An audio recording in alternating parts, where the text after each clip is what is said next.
Colleen here, DIYer behind LemonThistle.com. Today I'm excited to be sharing my very first video room tour with you all, my master bedroom. This space has quickly become one of my favorites in the whole house, probably because at any given time this is the one room that can remain mostly free of kids' stuff. When we moved in 4 years ago, we painted this room this dark navy color, and I've loved it so much I haven't wanted to change it, but a lot of other things have changed. So today I not only want to show you the evolution of this room, but I also want to share with you where we found some of these things, the stuff that we DIY'd, like this molding wall here, which I love. Every space in our home has DIYs. It's one of my favorite parts of our home, so I really hope that you like those as well. Although honestly, out of every room in our house, this one probably has the least DIY. And I think that's just because there's not much room to put stuff up. Also, this is my very first video room reveal. So if you have any room reveal videos that you really love watching, why don't you pop those in the comments below for me so I can take tips for next time. Before we get started, if you have not yet subscribed, I would so love if you did that below so you don't miss any more DIY or decor videos. So this is what the room looked like when we first bought the house. When we bought the house, we did a lot of things to it.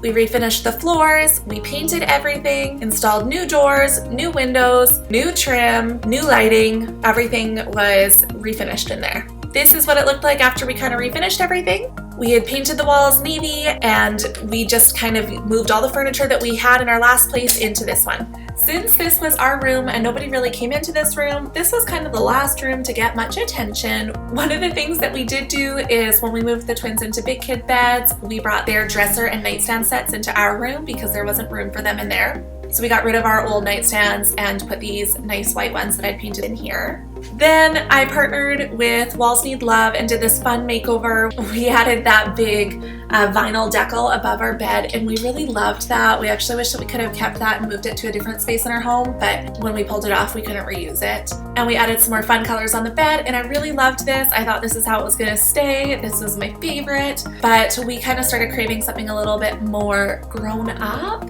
So then this is where we've ended up, and I did share a little bit of this with my Leon's Hello Holiday makeover, and we've done some changes kind of since this holiday space. I went and bought another nightstand, and so I'm going to share what it looks like today, not decorated for the holidays with you.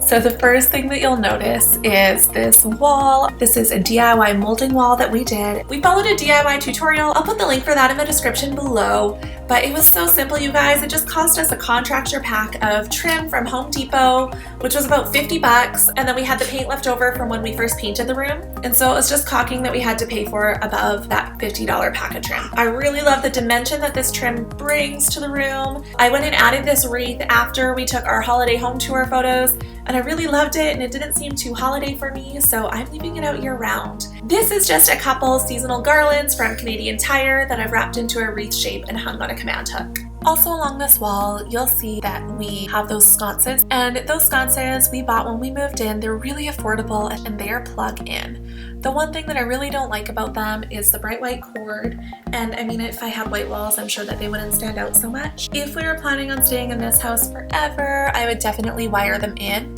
but right now it's just really nice to have that switch. Just where I can reach and turn it on and off at bedtime. The other light that we have in the room is this hanging geometric one in all of the lights. So those sconces and the hanging light are from Urban Outfitters. And the hanging light was also a plug-in light that we rewired to be a ceiling mount light, and I do have a tutorial for that. I'll put that in the description here as well. Let's get the elephant out of the room. That is this giant bed in this smaller room. We sized up to a king bed, which has been so wonderful. We have 4 kids, and you guys, they are 4 and under. They still come into our bed a lot of the nights, and it's so nice that we can all actually fit in our bed right now, and I don't feel like I'm being pushed off. But king beds are really big, and this room was definitely not made for one. It does fit, and we can fit a nightstand on either side, but that is pretty much it. The closet doors that we put in are the pull-out doors, like they're full doors that open instead of the bifold doors, and I really love the way that these look, but they are a little bit tight with the larger bed. When we sized up to a king bed, of course, that meant new furniture, and we had to get new bedding, so we went for this beautiful white bedding. We partnered with Quilts Etc. for this, and oh my gosh, you guys, it is so luxurious. I've never had such nice bedding in my life. I love the look of white linens, but white linens are really hard to keep bright, especially with little kids. And so if you guys have any tips on how to keep your whites bright, send them all my way. All right, let's talk details. And the giant throw pillows that we have on there, those are from HomeSense. They are huge and they're so great to lean up against when you're watching TV. And then those brown ones are older from Target, and that one in the front I got from a local boutique here, and I really love it, but I haven't been able to find anything comparable online to share with you guys. Alright, these nightstands have really deep drawers. All the stuff you'd normally put on top of a nightstand, but you can hide it away in a drawer, which is nice so that on top of the nightstand you can put fun stuff like pretty clocks and candles and vases of eucalyptus. As far as decor on this end of the room, other than that wreath, we really just have this macrame wall hanging. This is my first attempt at macrame and I'm so happy with how it turned out. One thing I did want to point out is the rug in here. It is a smaller rug for the size of the room. I'm really happy with it. It's an irregular shape because it's a faux sheepskin, and because of that it doesn't have to be so giant, and because it's not so giant it's not so freaking expensive. So I love how this kind of fills the space. It's soft and plushy. The only other wall in here is our dresser wall, and I used to have a fun gallery wall above this, but when we got the TV we wanted to put it in here instead of in our living room, and so that gallery wall had to go. I was super sad about it, but I am loving having it with having the baby in the middle of the night nursing. It's so nice to have. I do like that the dark walls kind of blend in with the TV and it sort of disappears into there. It doesn't stand out quite so much. Hanging the hanging plant beside it helped kind of fill the corner a little bit where we have our hamper. That hanging planter I love so much. I got it for our bathroom and it just didn't work in there, so I've been hanging on to it. When I was trying to kind of fill this corner, this is what I came up with, but it was too short. So I took the cords out and I replaced it with leather suede cord to hang it a little bit lower. It's the same cord that I used to make the leather ties on the curtains.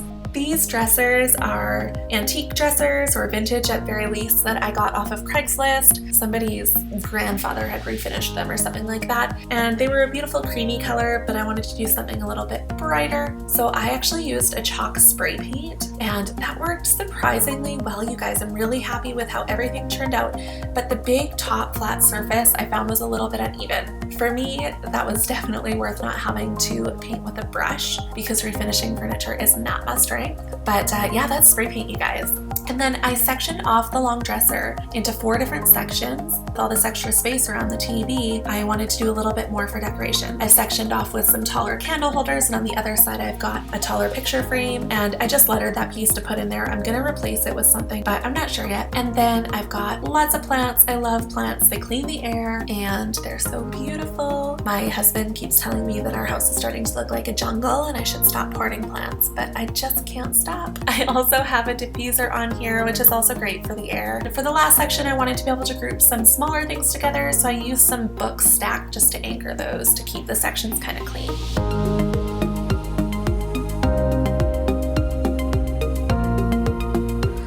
Thank you so much for watching. I hope that you enjoyed this room tour. If you did like this video, I would so love if you gave it a thumbs up below and hit that subscribe button so you don't miss any future DIY or decor videos.